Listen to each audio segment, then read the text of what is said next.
All right, we're going to talk about more democracy. In the last panel, we talked about, the discussion was about people, about process, about lots and lots, an appalling amount of money. And to that, we are going to add technology. So I want to welcome both Azeem and Ginny to discuss this with me from very different perspectives. Obviously, we know this is a huge election year. What have been, and in multiple states, so we talked a lot about America, and we will focus on that given the immediacy of that election, but what thus far in the election, in this big election year, have been the greatest challenges in terms of technology to the democratic process? Yeah. Oh, thank you. Ladies first. Well, first of all, what an amazing venue. Thank you so much for having us here tonight. So as you mentioned, I'm guessing at this point, this audience is very aware of how many elections have occurred this year, and obviously we haven't gotten through the entire year. And now Japan has jumped in and has their election coming October 27th, I believe.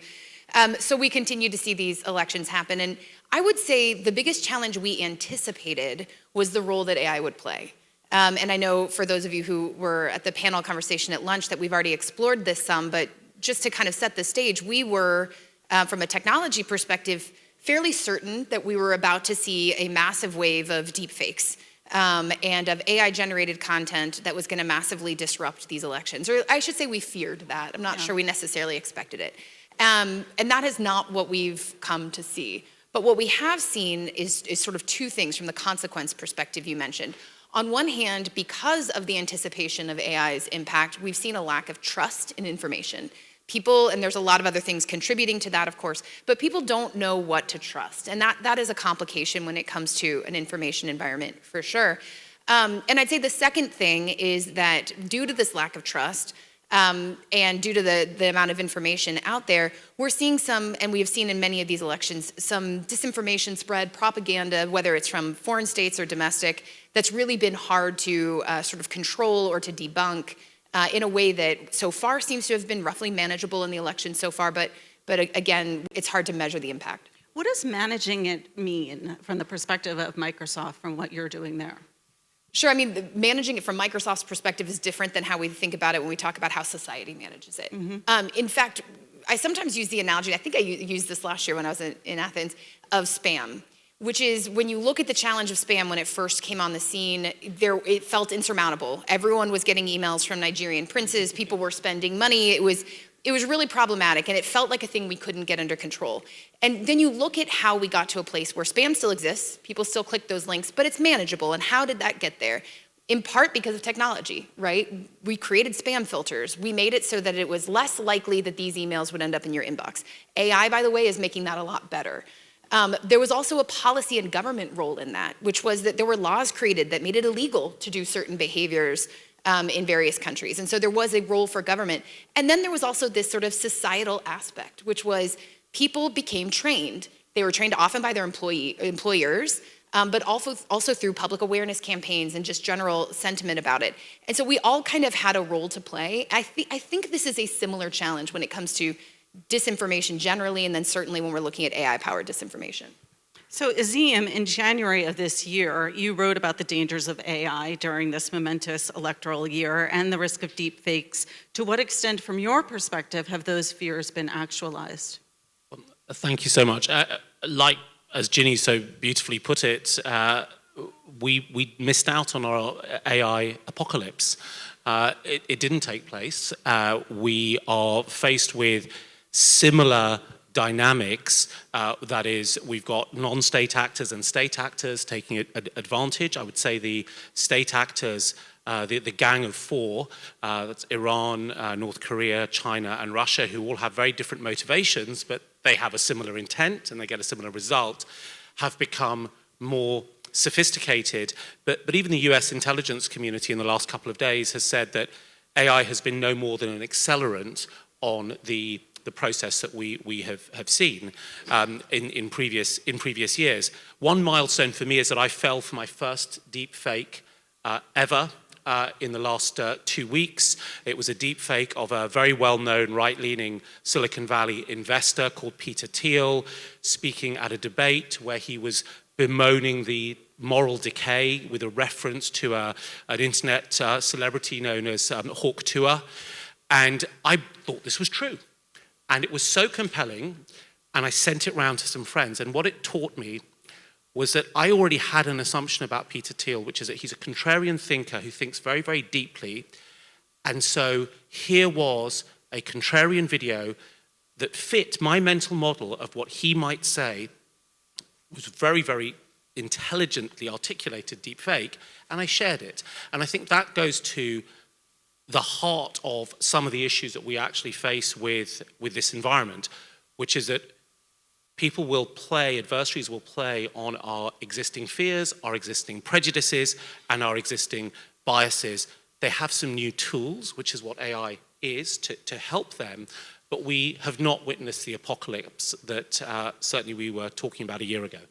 Well, one of the things that was mentioned on an earlier panel is that it's not necessarily deep fakes where this is coming in. It's in social media. It's people, foreign agents. We know the Russians have interfered in multiple elections.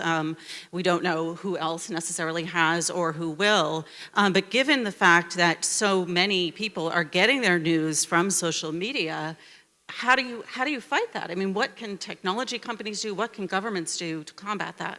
Well, I think let's start with where the issue arises. You're right. It is social media companies. There's a group of academics who have come together in a social media version of the IPCC. They're looking at the health of our information environment. They released a report a few weeks ago, arguing that once again the issue is the distribution through social media platforms, it's the incentives that the social media companies have. And about a month or so ago, the FBI took down a Russian influence operation which involved a Russian media company paying several $1 million to a Tennessee-based, in the United States, media company that then gave huge handouts to right-wing influencers, all of whom were producing content that was going through to YouTube.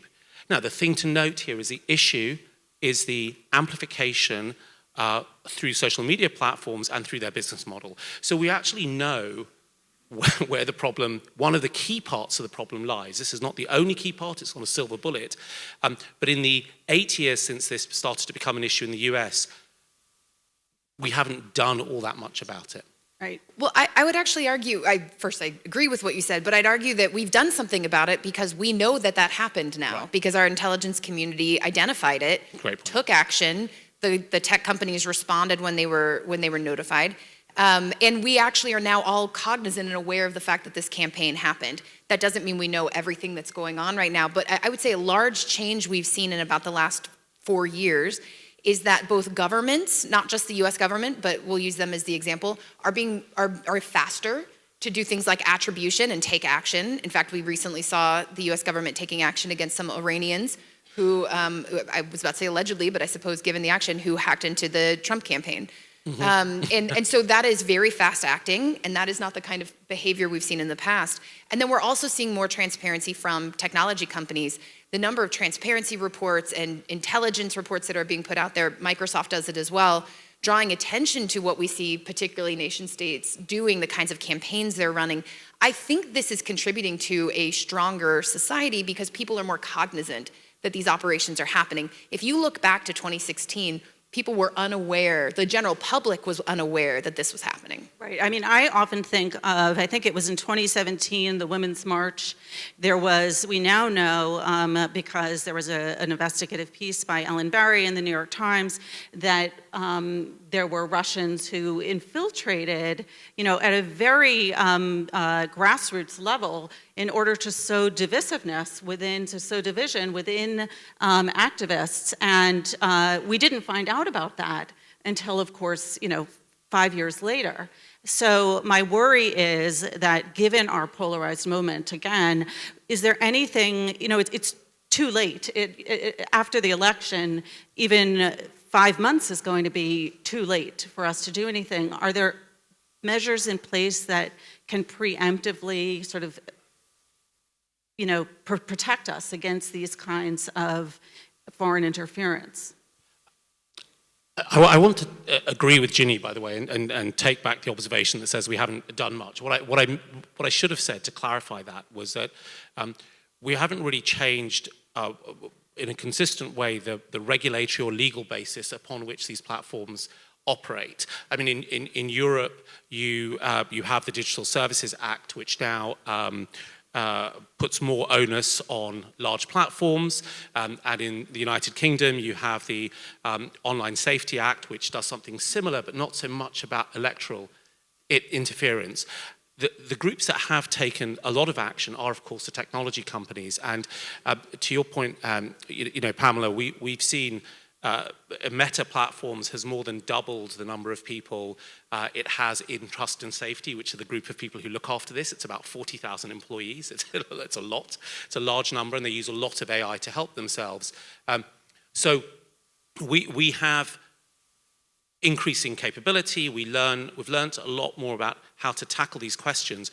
But I think the issue comes back to other factors within a democracy. What makes us vulnerable to the constant grinding of divisive news? And some of that, to be honest, is related to technology in a broader sense. It's related to the speed of technology change that has people feeling unsettled and uncertain about what the future is. Democracy has always really been about optimism, right? If you didn't have the optimism, why would you rebel against your church or your king to say, I deserve a vote? And the extent to which technology and technology change has contributed to taking away people's sense of optimism, the sense of their livelihoods, it is a deep, deep contributing factor to making us vulnerable towards foreign interference. I would just add, when you look at the US, we still don't have national privacy legislation. So I'm not sure how quickly we'll see the regulatory environment catch up. But I will say, to your point, the EU has done quite a lot. We have seen some states in the US who have done a lot, particularly around, it's been interesting to see that some states have moved quite quickly on deep fake election protections, that very specific narrow issue. And swing states? Michigan. Michigan has a law against it, and they have actual sort of punishments written into the books about what happens if someone uses a deep fake to mislead someone about the intentions or words of a candidate, and I think also the practice of voting, the who, what, where, when, the sort of function of voting. So that is promising, but again, to your point about the framework, we've not seen the progress at the federal level in the US, and of course, the technology is constantly evolving, and so the catch-up process when we still don't have privacy legislation, for example, is not, I'm not optimistic. From your perspective, what should that privacy legislation look like in the US?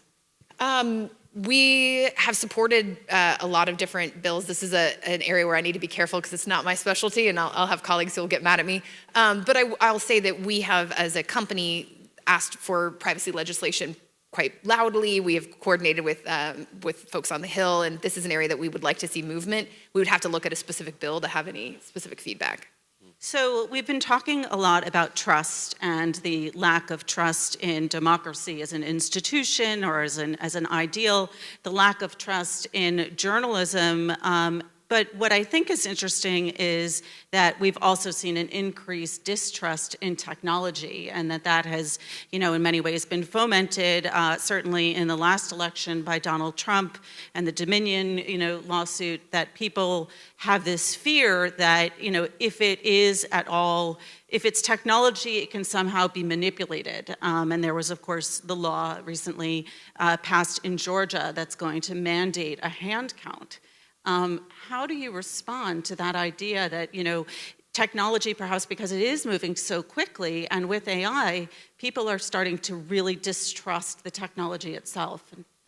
It's a foundational question. We have entire teams at the company whose job it is to work on trust, right? And they look a lot at how we build trust with our customers, with governments, with other stakeholders. And yeah, society at large is a challenge as well. I don't think we have a magic wand. I don't know if anyone's used the silver bullet analogy yet, but if so, check. I don't think we have that quite yet. So all we can do is be transparent, be consistent, be open to feedback. As a technology company, the more that our customers trust us, the more that we show them we deserve their trust, I think we can rebuild that. As an industry, that's a lot harder to speak for as far as how all of technology earns trust. It's a wider problem, and it's not one that is uniform across the globe. Western countries are much more skeptical about technology. Around 70% of people who responded to this in the Edelman Trust Barometer in the United Kingdom, the United States, and large parts of Western Europe have a pessimistic attitude towards AI in general. And they have a similar ratio towards technology.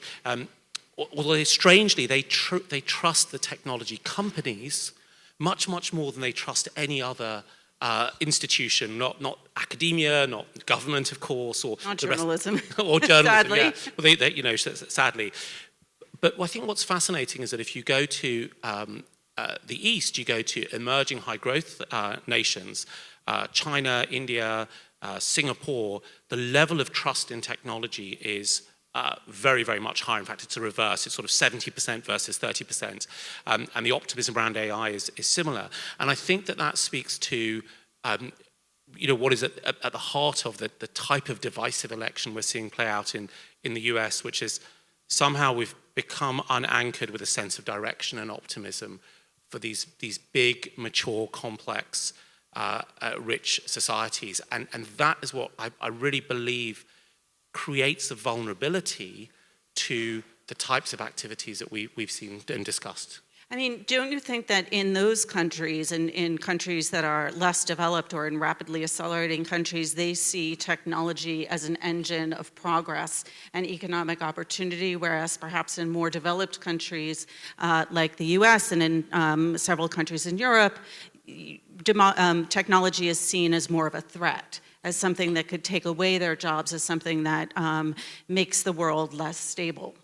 I think that's absolutely right. In fact, I see that reflected in other industries as well. We're talking about countries, but I see that in some industries where the smaller companies, the smaller organizations, the small businesses, they are strapped. They don't have enough people to do the work. They have so many things they need to accomplish, and they see AI in many cases as a lifeline. Oh, this is how I'm going to be more productive, and this is how I'm going to get more reach without having to necessarily break the bank when it comes to having more people. So not necessarily replacing people they have, but instead making the people they have more effective and get more reach from it. We hear that a lot more from small companies who are a little bit more flexible and willing to try something new. So I think it's reflected in that same way, that opportunity versus the threat. Yeah. I mean, one thing I might add as well is that we've spent a lot of time over the last year thinking about the threat from artificial intelligence towards the foundations of democracy all the way through to campaigning and the voting process. There are ways, if we use our imagination, where we can think about positive pathways in which this technology could work. And I think that I'll just, if I may, share one or two ideas. One give us that optimism. Yes. I want to give us some optimism in that sense. So one is that you can go to one of the large language models, the chatbots like ChatGPT, and you can put in something very contentious, a real firebrand issue, something like migrants are stealing American jobs. And if you could put that into to ChatGPT, you will get back a really reasoned response, the kind of response your high school economics or history teacher might have given you. Well, a lot of people believe that, but in reality, it's much more complex. And most economic studies show all the things that we know that the New York Times writes about, the positive benefits of migration. It's so different to the response that you get if you might put this into a search engine and you'll pull up a blog of somebody who takes a very different unanchored view. So that's one example where this technology that is so new, so nascent, could find its way in creating a better information space. Okay, I'm going to react a little bit skeptically to that because I'm a journalist, so we bring the skepticism. why would it give a more reasonable response necessarily? And is that a guarantee? I mean, someone is programming and giving the information to that AI system. How does it come up with that moderated, answer? And how do we trust that? Well, I mean, could change, right? It could change, but the models themselves are produced by companies that are like Microsoft or other companies that generally have a sort of a sense of wanting to be good corporate citizens, and even one of the social media companies that is a little bit more cavalier, which is X, since it was bought by Elon Musk. I put the same question into X's AI system, and I get a similarly balanced response. So they have reasons to create models that work in this way because they want people to use them. Now, what it doesn't do, Pamela, is it doesn't address the issue that the companies have a lot of power.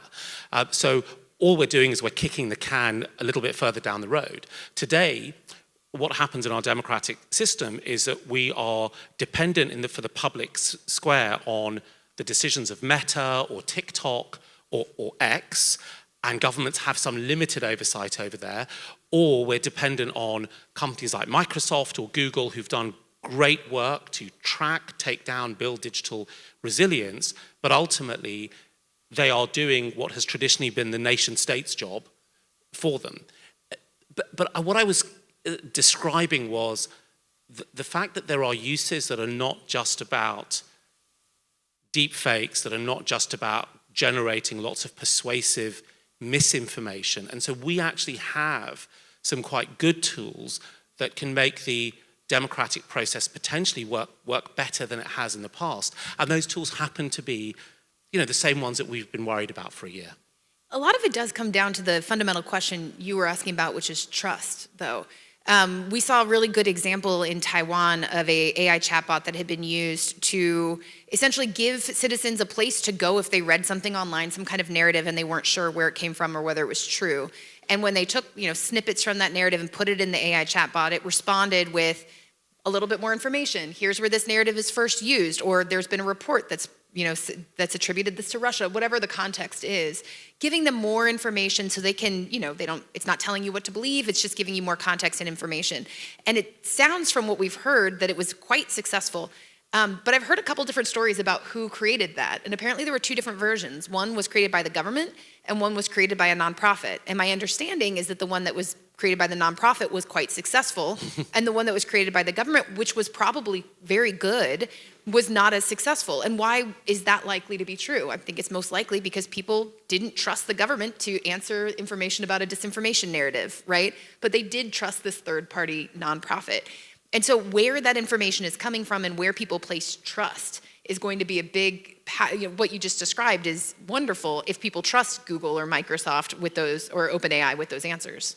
When we think about where young people in particular, where the next generation of voters is getting their information, we've talked about social media. We know that is problematic. I have 3 teenage children, Azeem, I know you do too, so you know the way that young people get information, and 2 of the ways they do is they'll plug it into Google and ask a question, or they'll go to Wikipedia. So we have one that is a for-profit company and one that is a nonprofit, and both of those are totally untrustworthy because both of those, the algorithm, in the case of Google, is often, it's created by someone, they have some kind of agenda, and I can see the results that come up with any kind of basic question. You know that this is not necessarily the correct answer that you get in your search results. And then similarly, with Wikipedia, there have been a number of investigations recently that have looked at the way in which the Wikipedia itself has become incredibly politicized, right? You have, in particular, in terms of looking at the sourcing,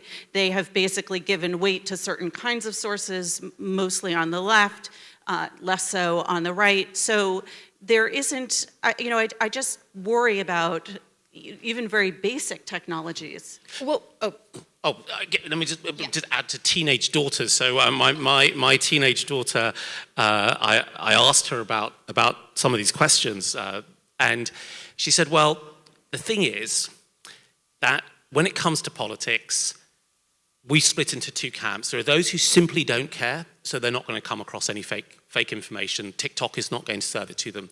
And there are those of us who do care, and we're really careful about checking what we see and what we read. And to me, that brings out the more critical challenge that we have in this new media environment, which is people are turning off the part of their identity that was to be a citizen.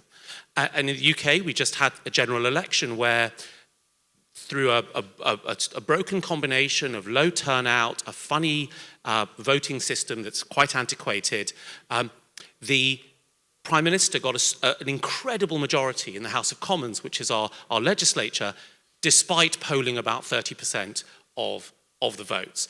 That, to me, is, in a sense, more of a challenge to democracy than a couple of kids in Tennessee being played by Russia Today to send annoying videos about migrants.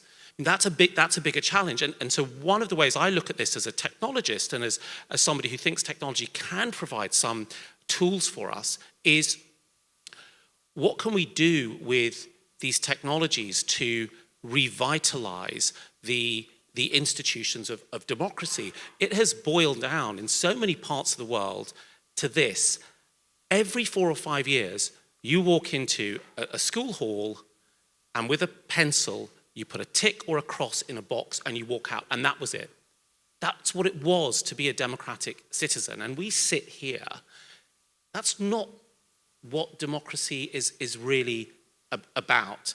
And I look at what we might be able to do with some of these technologies and what we could explore. The example that you gave from Taiwan is one example. There's another in Taiwan, the use of technology to have ongoing citizens' deliberation, the extent to which some of these new AI tools could be used to speed up the way in which public policy can be delivered or assess its impact more effectively, that actually starts to improve the mechanisms and the machinery of the state, and in that sense buttress the value of being a citizen, which in some sense, pluralities in many Western countries do not feel that value because they don't show up to pick up the pencil to tick that piece of paper.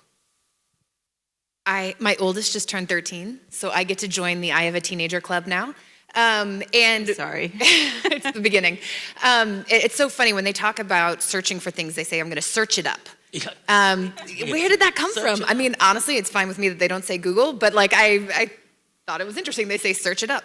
And one really interesting tool that came out of a hackathon that we did at Microsoft, I'm sure there are other similar tools, which is just to highlight that I think there's actually a piece here that is about sort of the literacy aspect and how we're teaching kids to engage with information and what to learn. There was a cool tool that came out of this hackathon we did a few years back that's called Search Coach.